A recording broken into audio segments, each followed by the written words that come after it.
పిల్లల తండ్రిగా, ఒక తండ్రిగా, ఇద్దరి పిల్లల తండ్రిగా, అట్లాగే ఈ భారతదేశ పౌరుడిగా వారి మీద జరుగుతున్న దాడులు, వారి మీద ప్రభుత్వం వ్యవహరిస్తున్న తీరు చూసిన తర్వాత మనసు ఊరుకోక ఉండబట్టలేక నిన్న పొద్దున వరంగల్ పోయేటప్పుడు ఒక నిర్ణయం తీసుకున్నాం. ఏదేమైనా ఈ పిల్లల కోసం ఇలా రాజకీయం లేదు, జెండా లేదు, రాజకీయ ప్రయోజనం ఆశించి కాదు. పిల్లల కోసం మనం కూడా మాట్లాడకపోతే మనం ఇంత స్థాయిలో ఉండి ప్రజాప్రతినిధులుగా ఉండి మనము దండుగా అన్న ఉద్దేశంతో ఇలా పిల్లలతో మాట్లాడాలి, వాళ్ళతోనే మాట్లాడియాలి. వాళ్ళ ఆక్రోశం, వాళ్ళ ఆవేశం, మరి మనందరం కూడా వారి న్యాయం కోసం చేస్తున్న పోరాటానికి అండగా నిలబడాలన్న ఉద్దేశంతో ఈరోజు నిరసన కార్యక్రమం పెట్టుకున్నాం. మరి ముఖ్యంగా బీఆర్ఎస్ అనే పార్టీ ఆనాడు టీఆర్ఎస్ గా ఉద్భవించినాడు ఉద్యమంలోంచి, ప్రజా ఉద్యమంలోంచి పుట్టుకొచ్చిన పార్టీ. ప్రజలను తెలంగాణ వ్యాప్తంగా డాక్టర్ బాబాసాహెబ్ అంబేద్కర్ గారు చెప్పినట్టుగా బోధించు, సమీకరించు, పోరాడు అనే అంబేద్కర్ తత్వాన్ని జీర్ణించుకొని లక్షల సంఖ్యలో ప్రజల్ని సమీకరిస్తూ తెలంగాణ ఎందుకు కావాలో వారికి బోధిస్తూ, అట్లాగే ఎక్కడ అన్యాయం జరిగినా పోరాటం చేసిన పార్టీ పెద్దలు కేసీఆర్ గారి నాయకత్వంలో అల్టిమేట్ గా ఢిల్లీ మెడలు వంచి తెలంగాణ సాధించిన పార్టీ బీఆర్ఎస్ పార్టీ. అందుకే ఉద్యమ పార్టీగా ఉద్యమంలో పుట్టిన నాయకులుగా, ఉద్యమంలోంచే ప్రజాప్రతినిధులు ప్రభుత్వాన్ని ఏర్పాటు చేసిన వారుగా ఉద్యమాలంటే, ప్రజా ఉద్యమాలంటే మాకు గౌరవం ఉంది. అందుకే ఆ ఉద్దేశంతోనే వాళ్ళ పిల్లలు చేస్తున్న ఈ పోరాటానికి ఉడతా భక్తిగా కేవలం వాళ్ళకు వెన్నుదన్నుగా మనం నిలబడాలి. ఇలా మన జెండాలతోని వాళ్ళ పోరాటాన్ని మలినం చేయొద్దు, మన జెండాలతోని, మన రాజకీయ ఎజెండాలతోని వాళ్ళ పోరాటాన్ని మలినం చేయాల్సిన అవసరం లేదు. కానీ వారికి అండగా నిలబడి ధైర్యం చెప్పి మీ ఎంబడ మేము కూడా ఉన్నాం, మీరొక్కరు మాత్రమే కాదు అని చెప్పవలసిన బాధ్యత మన మీద ఉన్నది. నిజంగా నాకు నిన్న మొన్న ఢిల్లీలో జరిగిన సంఘటనలు చూస్తుంటే కళ్ళల్లో నీళ్లు తిరిగినాయి. మనిషి అనేవాడికి ఎవరికైనా సరే మనసంటూ ఉంటే ఢిల్లీలో జరిగిన సంఘటనలు చూసిన తర్వాత మనసు చలించక మానదు. పిల్లల్ని కుల్లబొడుస్తున్నారు. ఏమడిగినారు పిల్లలు? ఏం కోరుకున్నారు వాళ్ళు? మోడీ గారు కూర్చున్న కుర్చీ అడిగినరా? లేకపోతే అమిత్ షా గారు కూర్చున్న కుర్చీ అడిగినరా? లేదా ధర్మేంద్ర ప్రధాన్ గారు కుర్చీ మాకు ఈమని అడిగినరా? ఏమడిగినరు? అధికారం అడిగినరా? లేదా మాకు అర్జెంటుగా మీరు రాజీనామా చేసి మాకు అప్పచెప్పండి మీ ప్రభుత్వాన్ని అన్నారా? ఏమడుగుతున్నారు? న్యాయం కోరుతా ఉన్నారు. మాకు అన్యాయం జరిగింది, మాకు న్యాయం చేయండి అని అడిగినారు.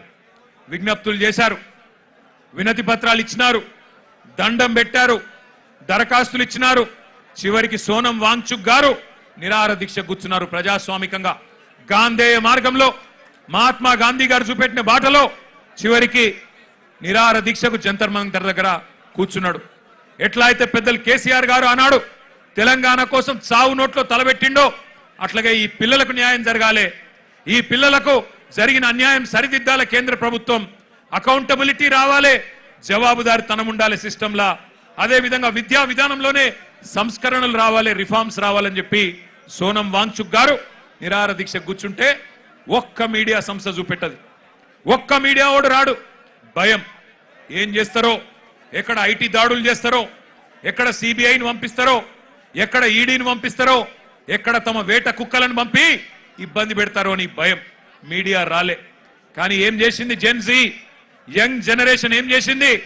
ఏ మీడియా గిడియా జాంతా నై, మా సోషల్ మీడియా ఉంది సాలు అని చెప్పి ఇవాళ దేశం మొత్తాన్ని కదిలిచ్చింది.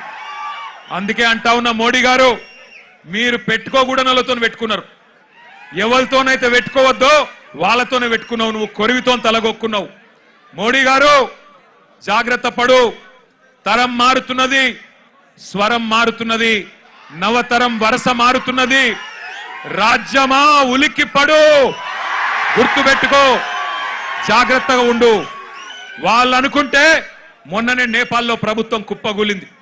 ఈ పిల్లలు తలుచుకుంటే శ్రీలంకలో బగాయించి అక్కడ ఉన్నోళ్లను ఉరికిచ్చి దేశమవతల దాకా పోయేదాకా విడిచిపెట్టలేదు.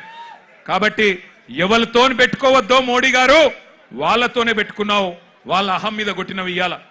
ఏమడుగుతున్నారయ్యా వాళ్ళు మాట్లాడితే ఒకడు టెర్రరిస్టులు వీళ్ళు అంటాడు, ఒకడేమో ఖలిస్తాన్ వాళ్ళు అంటాడు, ఒకడేమో అర్బన్ నక్సలైట్లు అంటాడు, ఒకడేమో దేశద్రోహులు అంటాడు, ఒకడేమో పాకిస్తాన్కి వెళ్ళి ఫండింగ్ వస్తుంది అంటాడు. పనికి మాలిన మాటలు మాట్లాడతారు. ఇవాళ పిల్లలు చెప్తుంటే ఆ కథలు, ఢిల్లీలో వాళ్ళు మాట్లాడుతున్న మాటలు వింటే నిజంగా మనిషి అనే వాడెవడైనా ఉంటే కేంద్ర ప్రభుత్వంలో ఈ పాటికే పోవాలా, కూర్చోవాలా, మాట్లాడాలా, వాళ్ళ దగ్గర ఏమి డిమాండ్స్ ఉన్నాయో పిలిచి మాట్లాడి బుదిరెక్కించి అట్లా కాదమ్మా ఇట్లా అని చెప్పి సంజాయించి ఎట్లా బాగు చేస్తాం దేశాన్ని చెప్పాలా. కానీ కేంద్ర ప్రభుత్వంలో ఉన్న వాళ్లకు ఇవాళ ఆ పరిస్థితి లేదు. మోడీ గారు ఒక్కటి గుర్తుపెట్టుకోండి, ఇదే తెలంగాణ గడ్డ మీద 50 ఏళ్ల కిందట ఒక యువకుడు ఒక మాట అన్నాడు.